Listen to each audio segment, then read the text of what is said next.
I am in my basement lair, um, playing with my kitty, hanging out. It's dark outside because it's so dark so early. So I am playing with a little bit of projects down here with my garden, working on my calendar, figuring out what I'm going to sow. I came down and peeked at my baby seedlings, and I've got sprouts. My onions are up, and I just was going through the books that I have, and I thought I would share. I've got 3 of them here that I think are really good if you are a beginner gardener, or even if you're just a gardener that hasn't really looked at too many books yet. Maybe you would like to get into those. These are 3 that I really liked when I was starting out, one that I still use constantly, and the other 2 that I keep as reference. So the first 2 talk about different kinds of vegetable gardening. This one is called Grow Vegetables. It's by Alan Buckingham, and I really like it. It's set up so it's got pictures of things you can look at it by vegetable. So turnips, when to plant, what can go wrong, harvesting, rutabagas, and it just goes through everything. Lots of really easy, lots of bullet point information. You can go and be like, okay, I need to look up carrots. Go to the section on carrots, bullet point, read everything you need to know about carrots. It's just a really good basic place to go to start learning about crops and how they grow. This one is a very similar kind of book, the Farmer's Almanac Vegetable Gardener's Handbook. And this one has got a little bit more information in it. So it takes that one that we just looked at and kind of expounds on it a little bit. It's got a little bit more information about composting and the pH of soil and what kind of things grow well in different levels. It has how to start seeds, and then it does go through all the vegetables. So here's an asparagus, but as you can see, there's a lot more written in here, a little bit deeper thing. It's got recommended varieties. It gets into the topic a little bit more than that first book did. So these 2 books are kind of my reference for if I am starting a new vegetable, or if I'm having 0 luck with a vegetable that I have and I need to figure out how to get it to work. Here's where I go first. Okay, reference section. My 3rd favorite book for starting out, and one that I still use every year to this day, is by a father and son, or a father and daughter. Sorry, Jennifer. Ron and Jennifer Kujawski, Good Fashioned Polacks. I like that. It's got a ski on the end. They're trustable people. It's called Week by Week Vegetable Gardener's Handbook. And here, put that right there so you can see. Here's my favorite part about this book is it goes week by week, but there's no dates in it. So anyone can get this, look up your last frost date, and you can put the dates in yourself. So let me open it up for you. In the beginning, there's a little bit of instructions, a little bit of how you plan week to week, a little bit about soil and things like that. But then what it does is it breaks it into sections. So this is late winter, and it says 20 to 15 weeks before your average date of your last frost. So in those 5 weeks in late winter that fall in this category for you, you can put those dates in there, and then this information applies to you. So this isn't a book for just southern gardeners or just northern gardeners. So my last frost typically is about mid-May. We usually kind of say by Mother's Day. I tend to push that a little bit, but that's just me as a gardener. So 20 to 15 weeks before the average date of my last frost is for me after Christmas. I don't start anything with my garden until after Christmas to mid-February. So I've got those dates just written in there.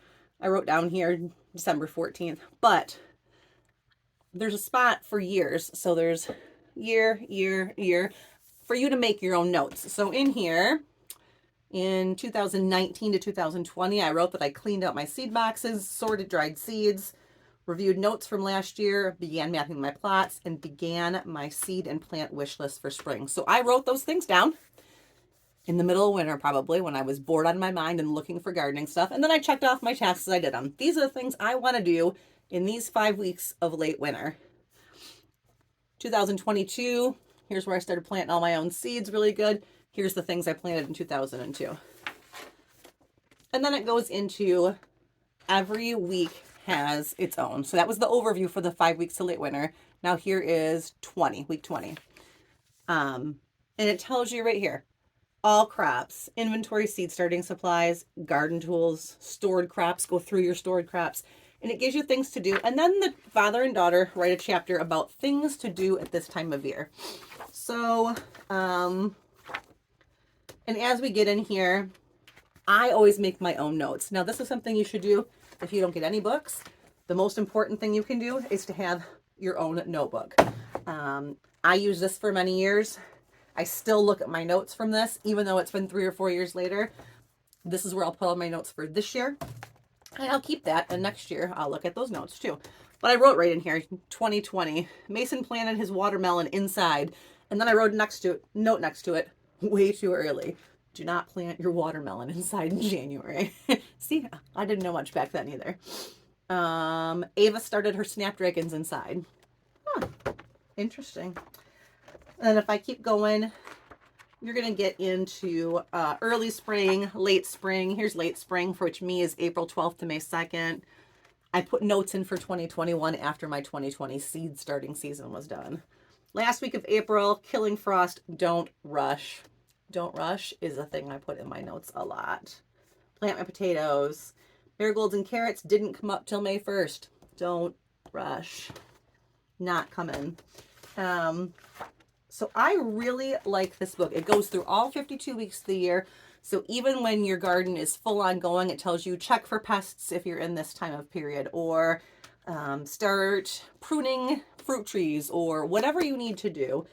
This is my favorite book. So if you buy one book about vegetable gardening, and these people I do not know at all, now I'm partial to them because they're Polacks, but this was the best one that helped me when I was starting out. Now that I'm further in, I probably have about 20 more books on my shelf, which I'll show you someday. But these are the ones that I would start with right now. And then find yourself a cheap little binder and some page protectors. And then, I don't know if you can see, it's kind of glary in there, but I draw maps of my yard, kind of like what I did when I was planting my seeds, but these are very specific. This is an entire page just for the bed on the west side plot. Because what I'm going to do is I got marker outlining my bed.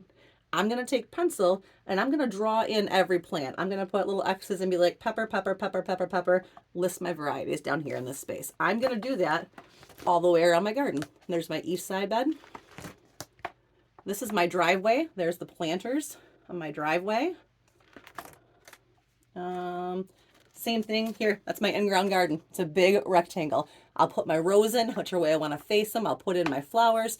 I will go through here, and every single thing that I want to plant, I'm going to put in here, with the exception of my pots and planters and some grow bags. I always have those extra because no matter how good this plant is, at some point I am going to have leftover plants or plants that don't fit or any kind of thing. So those are always where I can put things in and kind of improvise as I'm planting things out. But that's where I start. And like I said, I've already started this. I will erase and redraw the varieties in here 50 times between now and May. And then in May, I will look at this and then go plant them somewhere else, maybe. But this is a really good way to figure out what you need. It's really fun when it's cold outside and icy to sit here and plan your garden. Planting my garden might be my favorite part of my garden. So yeah, so this is my beginner Bible. And then these two are my reference books. So if you're looking for things, these are the things that helped me when I was first starting out. And I hope you go pick up one.